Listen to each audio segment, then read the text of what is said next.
Society has pressured adolescent females into assimilating to beauty standards, specifically body image.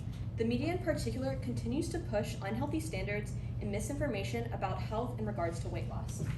As defined by Germana Quindana, fad diets are any weight loss plan that promises quick results and is usually a temporary nutritional change. Good morning, I'm Brianna Burchell, and today I'll be discussing fad diets and the detrimental consequences on the female adolescent youth of America. In attempts to conform to societal pressures of beauty, impressionable female adolescents turn to trendy diets that promise the result of the thin ideal figure.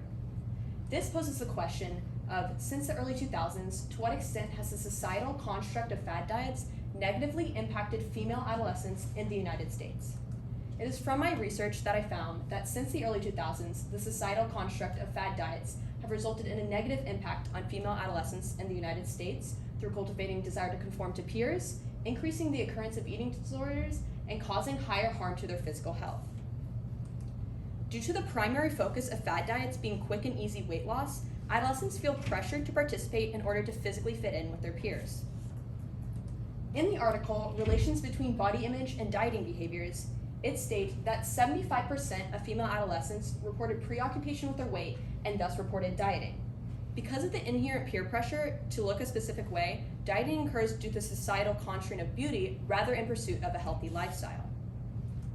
Because of the frequent occurrence of body dissatisfaction in female adolescents, the rise of dieting as a group activity has begun to take place.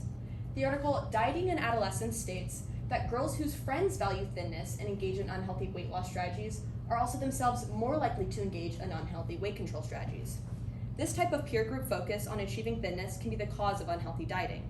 When one begins, others will follow in attempts to assimilate into social groups. This idea of conformity is seen through the case findings from the College Board article. It found that synchrony provokes conformity through people being more likely to copy majority opinions when selecting products rather than following their personal preferences. This is an indicator that peer influence is a factor in determining actions. The societal norm of dieting can stimulate occurrence despite individuals' personal convictions, furthering fascination and commitment to weight loss. It is through this fascination and a psychological shift can take place, causing unhealthy correlation between food and self. In the article, The Physiological and Psychological Effects of Dieting in Adolescence, it states that 1 in 5 female adolescents develop a new eating disorder within 12 months of starting a diet. In pursuit of weight loss, frequently with the goal of a specific body type, females can cultivate this disorder over a short period of time. Specifically, bulimia is seen in high occurrence with relation to fad diets. The article continues to state that 74% of patients with bulimia attributed the development of their eating disorder to their inability to maintain a low-carb diet, which is a common fad diet. The absence of carbs in their diets led to consequential craving and subsequent cycles of binging and purging. The miracle promise of a quick fix through low carbs and other fad diets set adolescents on the trajectory of a long recovery path. In addition to the psychological impact of fad diets through eating disorders, physical health is also put into jeopardy. In the article, Social Influence on Fad Diet Use, it stated that fad diets eliminate certain food groups and can significantly reduce calorie and nutrition intake.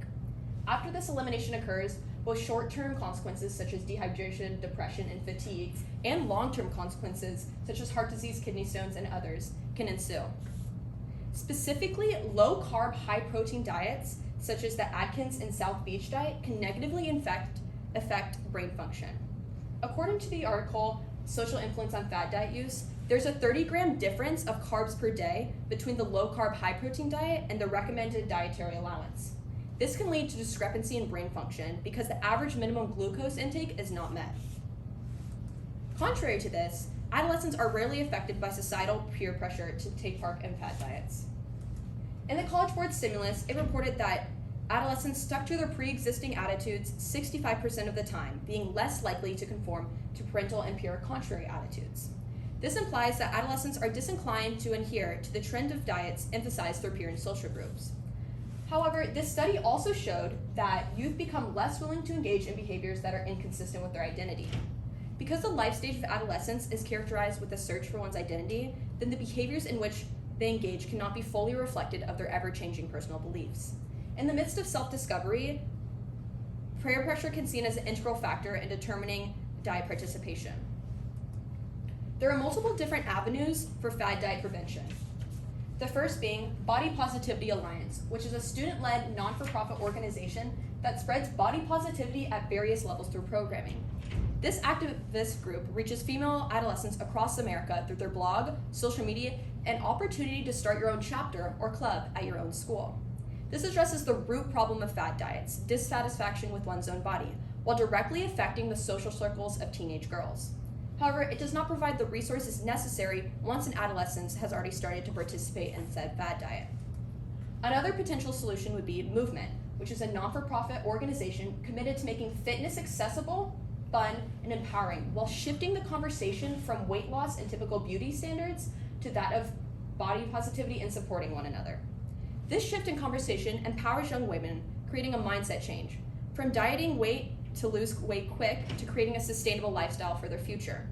While Solutions 1's sole focus was advocating for body positivity, Movement is taking action beyond advocacy through promoting exercise in order to obtain a healthier lifestyle.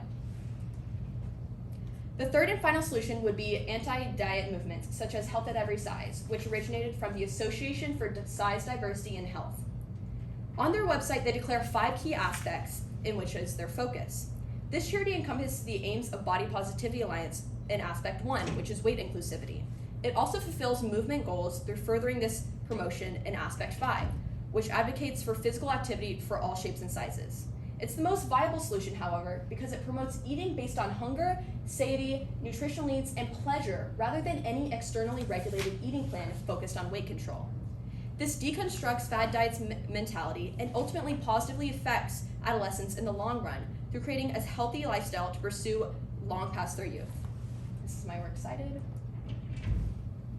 and that's it. Do you have any questions? Yes, I do have 2 questions for you. All right, first question. How valid and reliable were the sources that you used, and then how do you know?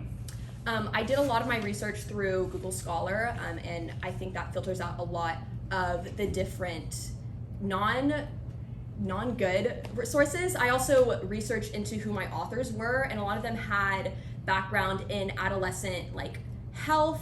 A lot of them were doctors and pediatrics.